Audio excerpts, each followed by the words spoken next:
خوات الحبيبات، السلام عليكم ورحمة الله. مرحبا بكم في بيت الأمل، إن شاء الله تكونوا بخير وفي أحسن الأحوال. فيديو اليوم في الحقيقة ما كانش مبرمج، جاء بعد ما شاركت معكم طريقتي في ترتيب الأحذية. آه، وين كنت شاركتكم تغليف علب الأحذية بهذا الغلاف اللاصق، هذا لوتوكولون. انا في الحقيقه ماهيش اول مره نشارك معكم هذه الفكره، لذلك ما شرحت لكمش بزاف كيفاش غلفت العلب. كنت شاركتكم هذه الطريقه في فيديو سابق، تغليف علب مسحوق الغسيل. راح نخلي لكم ان شاء الله الرابط في صندوق الوصف باش تزيدوا تشوفوا تفاصيل اكثر.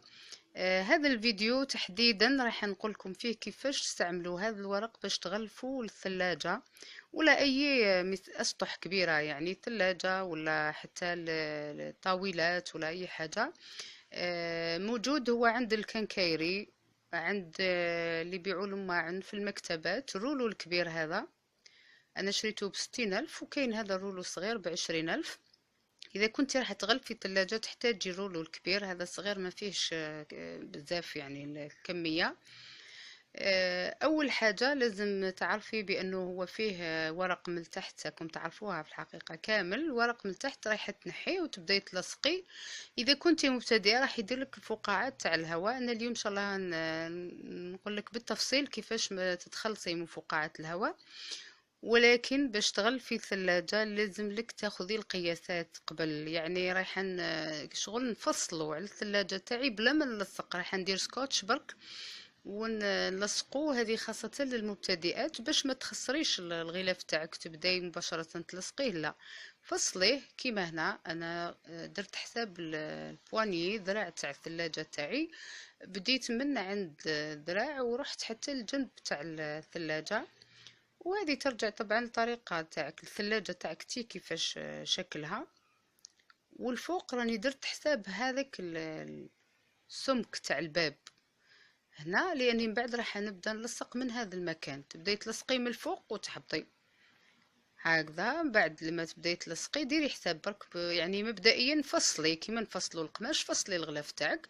ومن بعد كي تبداي تلصقي راح ديري حساب هذا المحور لاكس هذا اللي يدور عليه الباب، راح تقطعي عنده بسهولة. انا هنا العرض تاع الورق اللاصق جاني مع الذراع ولا البوانيي تاع الثلاجة، يعني رايحة من هذاك المكان ونزيد نبدأ نلصق قطعة واحدة أخرى من تحت. انتي إذا كان الذراع تاع الثلاجة تاعك في جهة واحدة أخرى زيدي قطعة واحدة أخرى.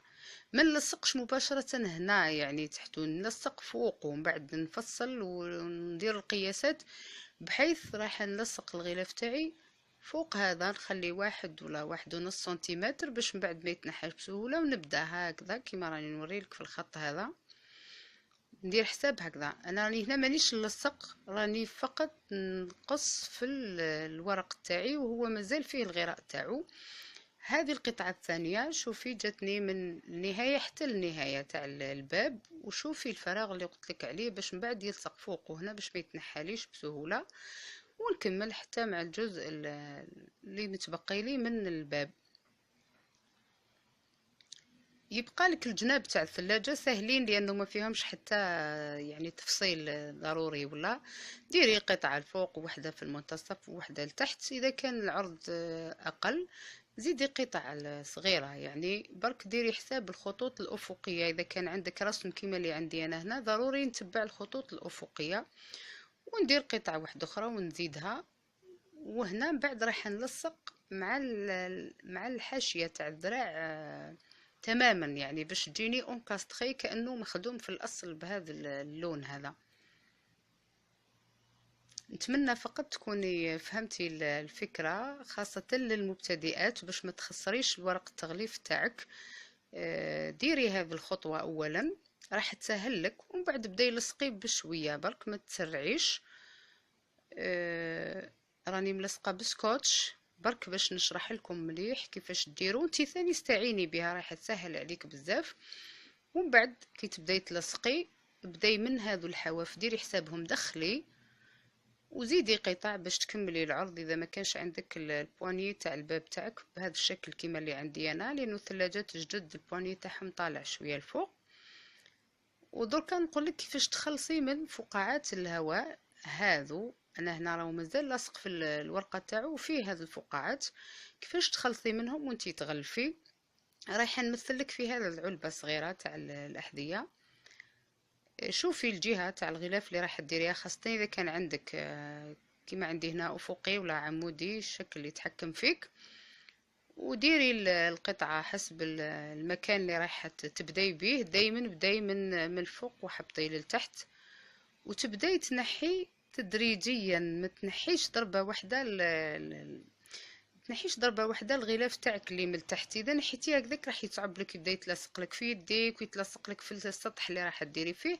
شوفي نبدا نحي غير بشوية ونلصق في اول مكان راح نحيه، حتى اذا كنتي منحيه غير شويه تقدري اذا وقع لك خطأ في المكان تاعو ولا تنحيه وتعاودي ترجعيه بسهوله. هنا نحاول نخدم باتقان وبالعقل. شوفي كيفاش نلصقه باش ما نخليش فقاعات تاع الهواء بين الثلاجه ولا العلبه والغلاف تاعي.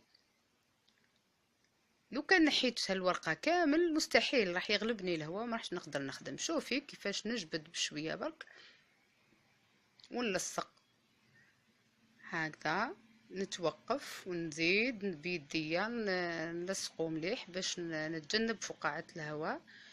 اذا حسيت بانه جاتني فقاعات كبيرة معليش، مادام راهو مازال الورق اللي من تحت لاصق نعاود نحي هذا الجزء برك. شوفي كيفاش جاتني الفقاعة هنا، نعاود نحي بالعقل كما راكي تشوفي. روحي غير بالعقل اختي، هذه الاشغال هذه تحب لا باسيونس، تحب الصبر.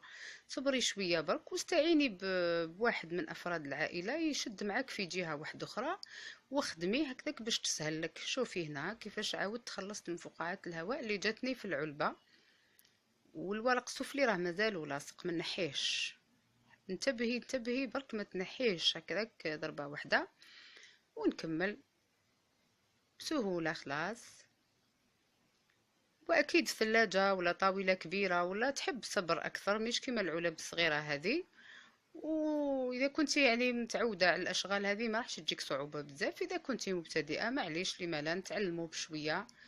الغلاف هذا مفيد بزاف، يعني مفيد يغطي العيوب في الخشب في كيما هكذا في الثلاجة، في اشياء بزاف يعني مفيد جدا. تعلمي باش ان شاء الله في بيت الامل في فيديوهات جاية نزيد نعطيكم افكار بزاف عديدة باش نستغلوا هذه الأشياء اللي ولات متوفرة والحمد لله في الأسواق. حلت علينا مشاكل كثيرة، وخاصة الناس اللي يحبوا الأشغال اليدوية كيما أنا، يعني الحمد لله ما بقاش عندنا صعوبة نلقاو هذه الأشياء. فيديو تاع اليوم كمل. نتمنى ان شاء الله تكونوا استفدتوا، ونتمنى ان شاء الله اختي اللي تحديدا سالتني هذا السؤال تكوني استفدتي. ما تنسوش لي جيم اذا كنتي اول مره تزوري القناه، اشتركي وفعلي الجرس. بارطاجيو هذه الافكار مع احبابكم واصدقائكم. مرحبا بكم.